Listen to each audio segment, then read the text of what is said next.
Happy evening. நீயே உனக்காக வாழாவிட்டால் வேறு யார் உனக்காக வாழ்வார்?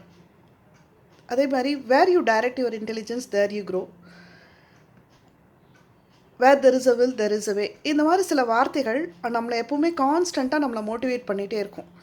இன்றைக்கி காலையில் என்னாச்சுன்னா, என்னால் அதர் ஷெடியூல்ஸ் நிறையா இருந்ததுனால, கொஞ்சம் இம்பார்ட்டன்ட் ஷெடியூல்ஸ், என்னால் செஷன் பண்ண முடியல மார்னிங் செஷனில். But somehow I got compromise. But constantly என் மைண்டுக்குள்ளே இது போயிட்டே இருந்தது. நமக்கான நேரத்தை இன்றைக்கி நம்ம எடுத்துக்கல, நம்ம ஹெல்த்துக்காக கொஞ்சம் கூட டைம் ஸ்பெண்ட் பண்ணல அப்படின்னு சொல்லிட்டு ஆட்டோமேட்டிக்காக ஈவினிங் வந்து somehow I made up my timings and I did the session.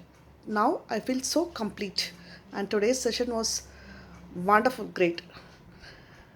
So நீங்களும் உங்களை நீங்களே டியூனப் பண்ணிக்கங்க. சில வார்த்தைகள் உங்களுக்கு தேவையானதை சொல்லி சொல்லி நமக்கு என்ன வேணும், நமக்கு என்ன வேண்டாம், நமக்கு என்ன பண்ணால் நம்ம ஹெல்த் நல்லாயிருக்கும் அப்படிங்கிறத யோசித்து அதற்கான முடிவில் சரியான முடிவை சரியான நேரத்தில் எடுங்க. தேங்க்யூ.